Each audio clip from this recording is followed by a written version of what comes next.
राज्यातील शाळा 16 जून पासून सुरू न करण्याचा राज्य शिक्षण संस्था महामंडळांचा इशारा समोर आलेला आहे।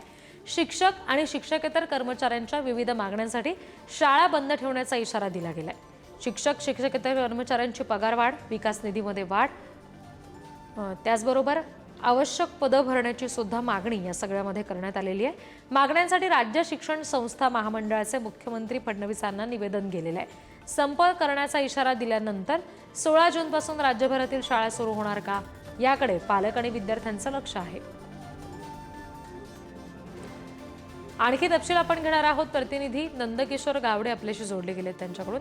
नंदकिशोर, थेट शाळा बंद ठेवण्याचा निर्णय आता घेतला गेलेला आहे, तसा इशारा दिला गेलेला आहे, याचा विचार नेमका कसा मुख्यमंत्र्यांकडून केला जाऊ शकतो, काय नेमकं घडू शकतं?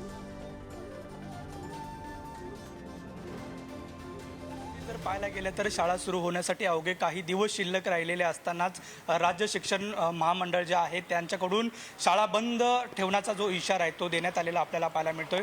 कालच मुख्यमंत्री देवेंद्र फडणवीस यांच्याकडे हे निवेदन सादर करण्यात आलेले आहेत आणि या निवेदनात वेगवेगळ्या मागण्या करण्यात आलेल्या आपल्याला पाहायला मिळतात। एकंदरीत जर पाहायला गेलं तर महाविद्यालयाचा विकास निधीमध्ये वाढ करणे किंवा इतर जे शिक्षक किंवा शिक्षकेतर कर्मचारी जे रिक्त पद आहेत ते रिक्त पदं भरणे किंवा शिक्षक कर्मचाऱ्यांचे शिक्षण शुल्कामध्ये वेतन निश्चिती करणे आदी मागण्यांसाठी सरकारचं लक्ष वेधण्यासाठी संपूर्ण जे निवेदन आहे ते सादर करण्यात आलेलं आपल्याला पाहायला मिळतं।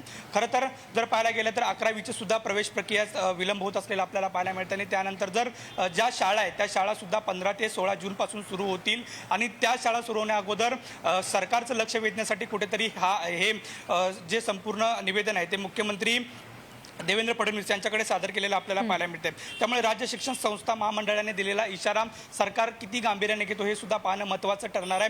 मात्र सध्या निवेदनाद्वारे संस्थेनं असा इशारा देण्यात आलेला आपल्याला पाहायला मिळतोय।